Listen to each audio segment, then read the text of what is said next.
Luto.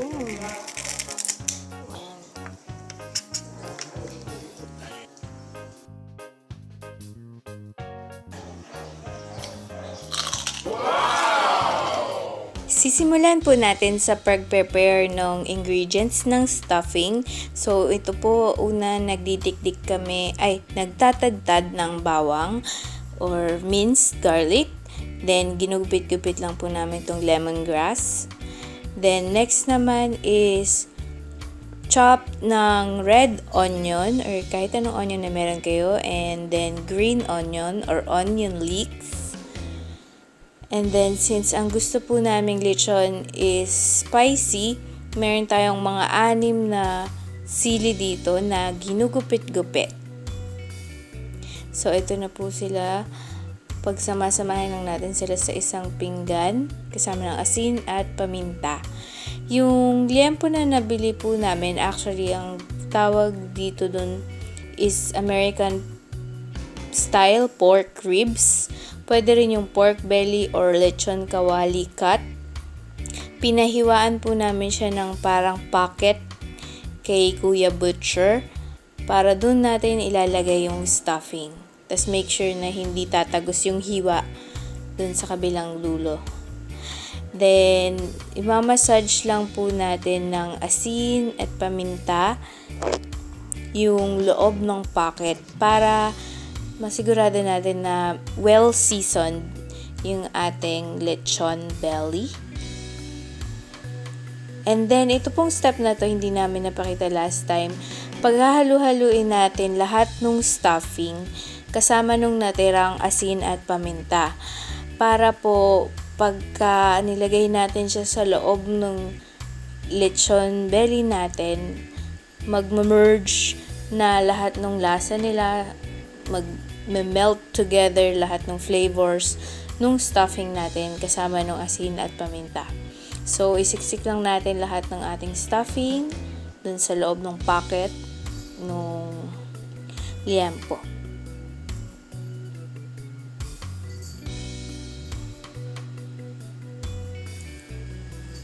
Ayan.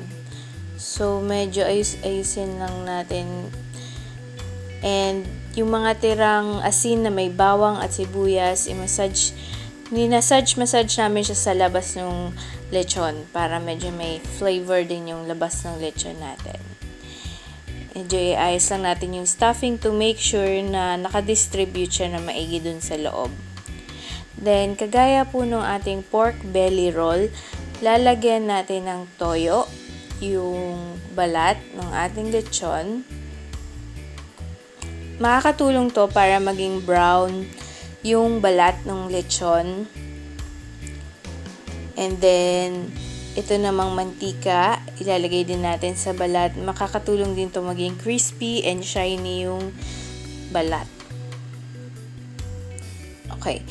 Now, lalagyan din natin siya ng salt and pepper sa labas, sa paligid ng ating liempo or pork belly slab. Kasi kailangan well-seasoned lahat ng parts ng ating pork. Hindi lang sa loob may lasa, sa labas din. So, asin at black pepper powder po, yung ginagamit namin dito. Habang ginagawa namin to, naka-preheat ang aming oven sa high setting kasi high and low lang yung setting ng oven namin. And then, itong baking tray is nilalagyan namin siya ng tubig and ilalagay namin siya sa ilalim nung grill dun sa ating oven. Kasi ang gagawin po ng baking tray na may tubig na to, i-prevent niya na mag-dry yung in-oven natin, yung niluluto natin sa oven. At the same time, sinasalo niya yung mga oil na tutulo dun sa ating liempo. Kapag wala kasing sasalo ng oil, tutulo po siya direkto dun sa floor ng oven, tapos masusunog and then uusok. So, 1.5 to 2 hours namin iluluto sa low setting itong ating lechon to make sure na luto yung lahat ng parts niya. Laman at buto, maluto muna siya ng 2 hours sa low setting. And then, pagka nakita natin na luto na, around 1.5 to 2 hours, pwede nyo na siyang ilagay sa medium setting. Mas mataas na temperature para mas matunaw yung taba ng lechon at mas mabilis maluto yung balat. Ayan, nakikita nyo po, tumutulo na yung mantika sa medium setting. And then, since malaki pa yung space ng oven namin, nagsabay na rin kami ng inihaw na bangus dito. Kapag po natutuyo na yung tubig sa baking tray nyo, kailangan po nyo siyang i-refillan ng tubig para hindi masunog yung oil na kumakatas doon. Kasi uusok po. Tsaka masusunog yung baking tray. So, ganito namin nire-refillan ng tubig yung baking tray namin na nauubusan ng tubig, natutuyuan ng tubig.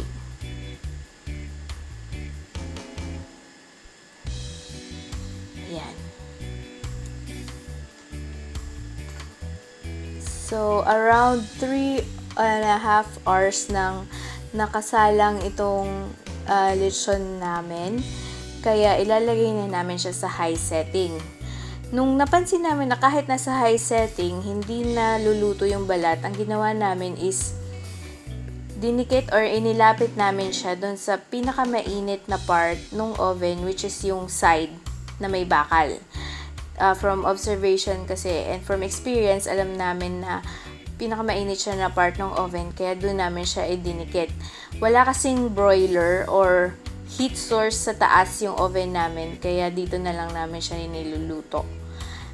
But for this one, kailangan po bantayan natin siya kasi may chance na masunog siya. Kaya nung nakita namin na luto na, crispy na yung balat, iginitna na ulit namin yung liempo namin, lechon liempo, para hindi naman masunog yung balat. Tamang crispy lang. So after 4 hours na nakasalang siya, na iniwan pa namin siya sa oven for around 30 minutes to make sure na lutong-luto lahat ng taba, natunaw na siya, and crispy na yung balat.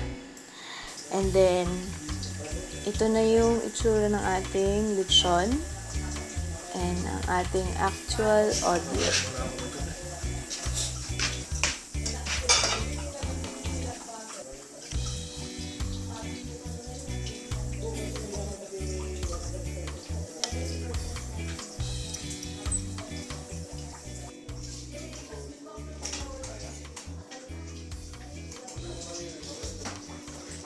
Ito siya, ang bango. Ito na siya.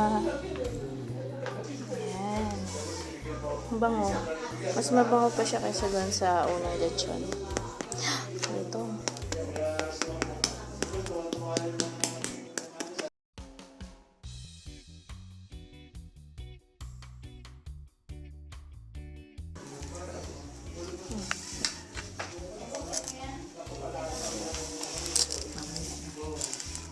Niluluto pa niya pa yung isa? Na? Oops.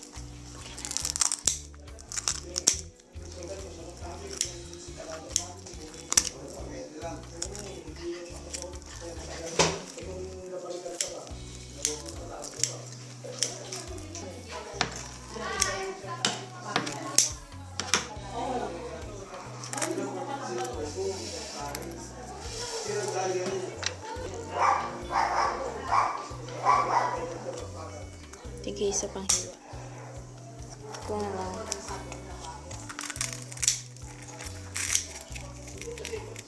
Luto. Wow.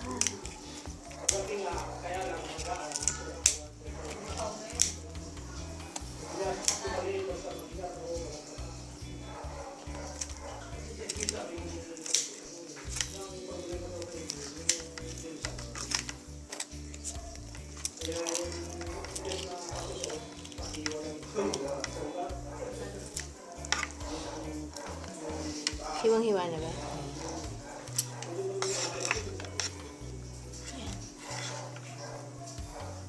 Diba? Ayan.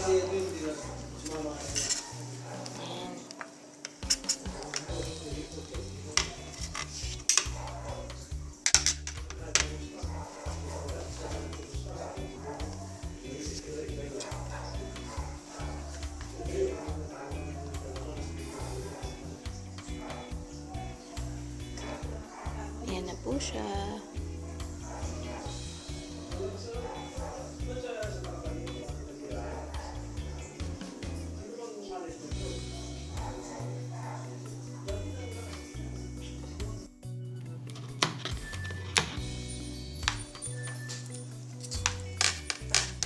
Ito guys. Tayo yan. Pampabata.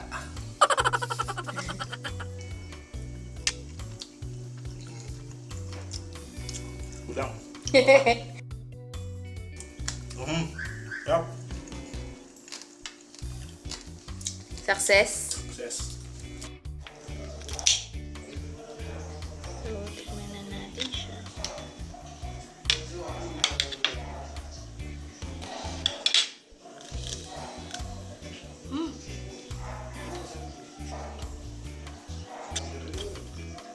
Umabot sa laman yung lasa ng lemongrass.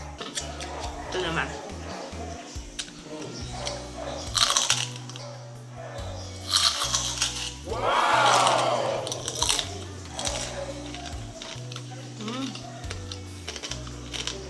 Sarap.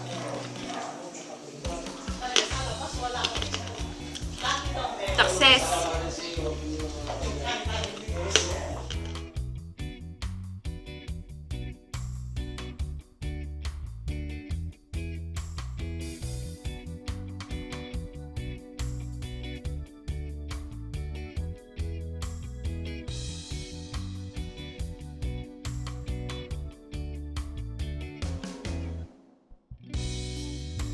Ito na po ang finished product natin na oven cooked Cebu lechon pork belly or lempo slab version, and sana po ay na-enjoy nyo, at kung nakatulong po sa inyo ang recipe nito, please click like and comment below or tag us on Instagram kung na-try nyo po ito sa bahay nyo.